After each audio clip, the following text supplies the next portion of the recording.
Hi. Right, this is the third of our videos, not Hollywood production, but that's because we're authentic. We are being genuine. So this week we are talking about how important the customer journey is for your website. So I think we need to expand on what we mean by that. Customer journey is from the point from when a person who's buying or has an intention of looking at something encounters your brand to the point when they pay, they make that purchase. It's also called the buying journey.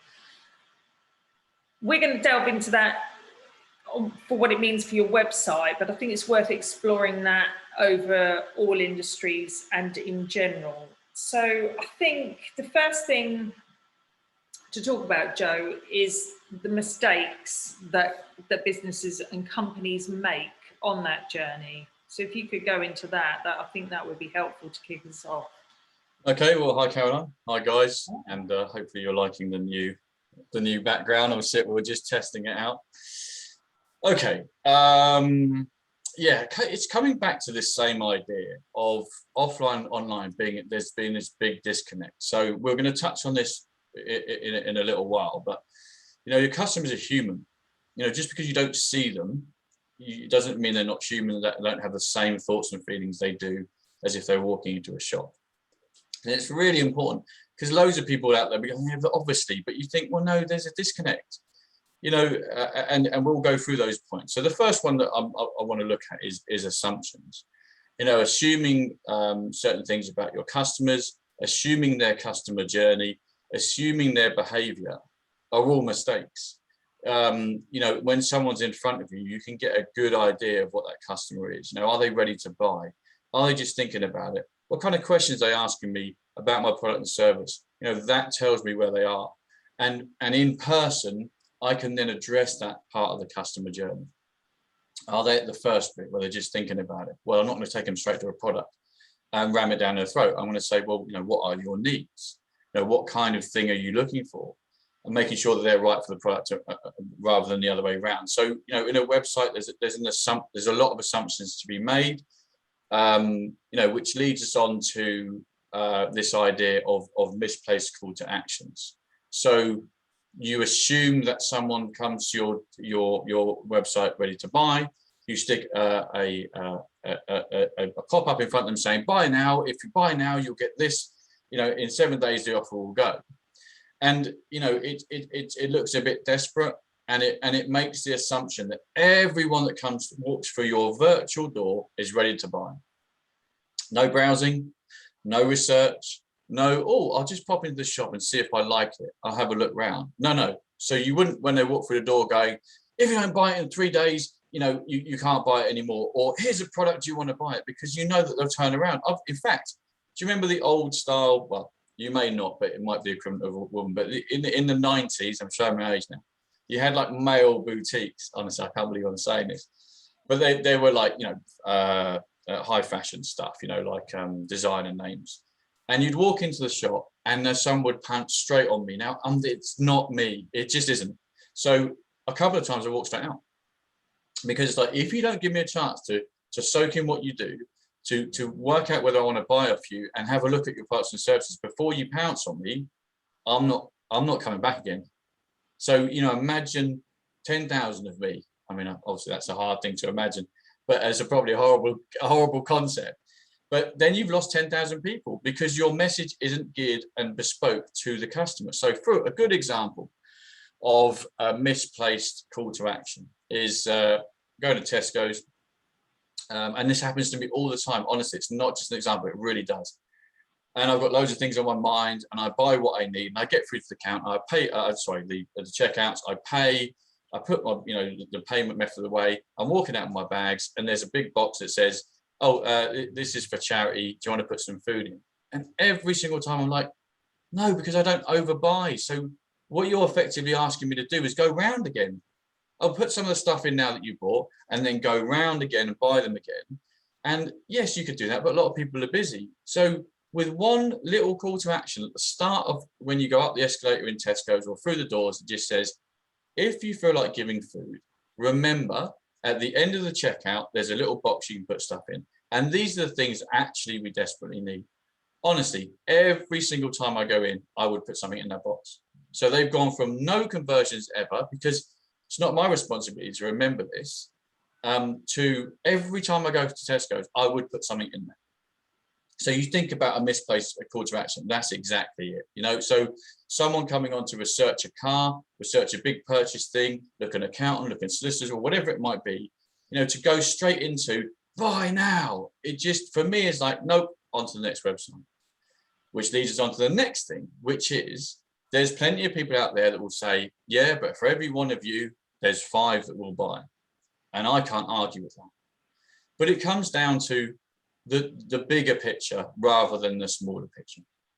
So this desperation to be successful right here and right now, without thinking about what you might be doing in the future.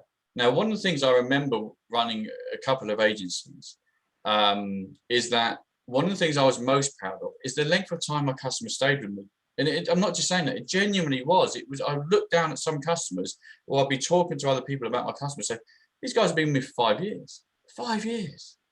You know, so that tells you that's important to me. It's important to them. And you think about the amount of people that they will tell about me or the agency or us in this particular case, I was talking about the past, because they stayed with us. Oh yeah, you should use Joe if you want, or Caroline if you want content, or Mandy. And it's this idea that because a business person thinks, well, there's enough fools out there, and I say that in inverted commas, and I'm not saying that businesses are generally for people. I don't need to work on my customer service or even my delivery for that much, because there's enough people that will buy it, and I'll put enough effort in to keep most of them potentially. But there's no thinking about, you know, how much hassle they give, how many people cancel after a week because you've sold to them quickly and they haven't really been equipped with their you know, with everything they need. And it's this really difficult idea.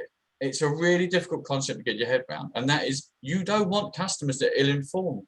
You don't want customers that are going to cancel. It damages your brand. So it's a really weird concept to turn customers away, but you need to. You either need to take them through everything, all the process, so that when they buy, they're completely informed and their expectations are set. They are a customer for a long time. Not the ones that get flustered. Oh, I've got to buy. Oh, there's a countdown there. Quickly fill in the form. Because in the night or in the morning, they'll sit there and go, yeah, I couldn't really afford that. Or do I really need that? Or, and then you've got a problem.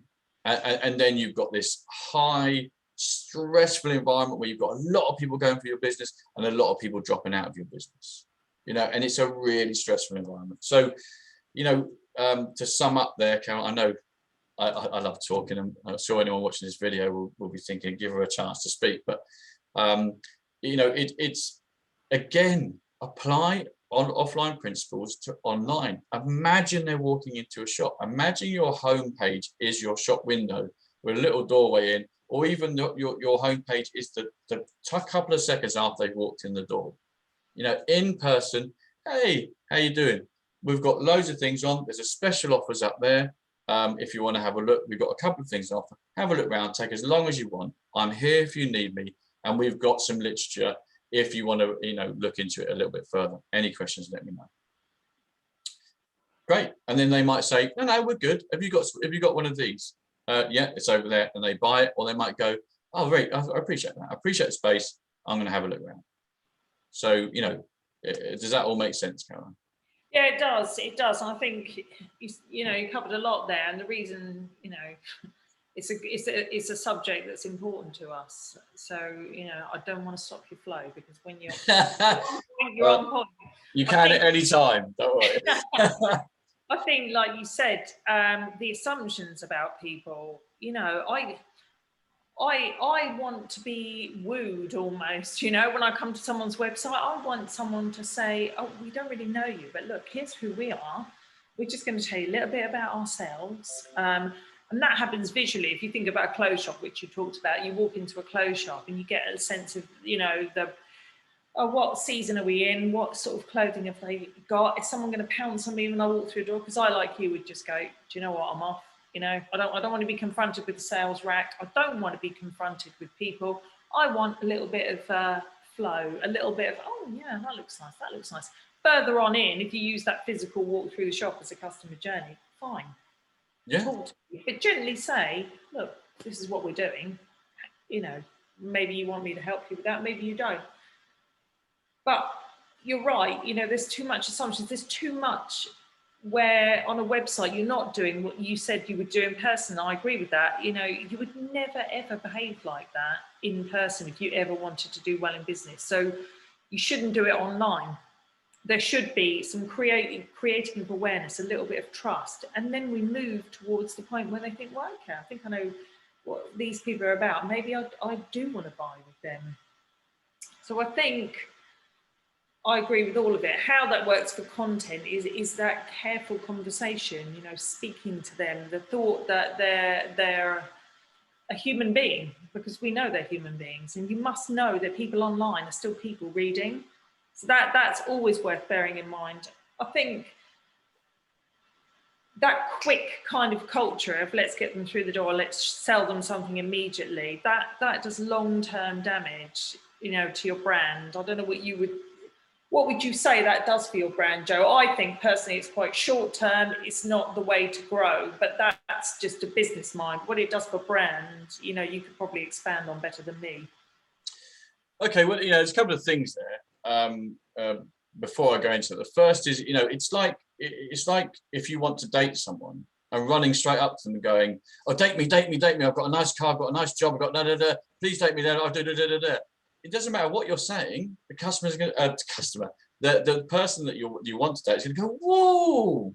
Yeah. Okay. And the second thing is, if you had a video on the people that were looking at your site and what they behaved, it would really feed into what you do. So if you, for example, with me, I often say note out loud. So I'll go to a website and I'll go, I'm having a look at it, and a pop-up will come out. I'll go, note off the site.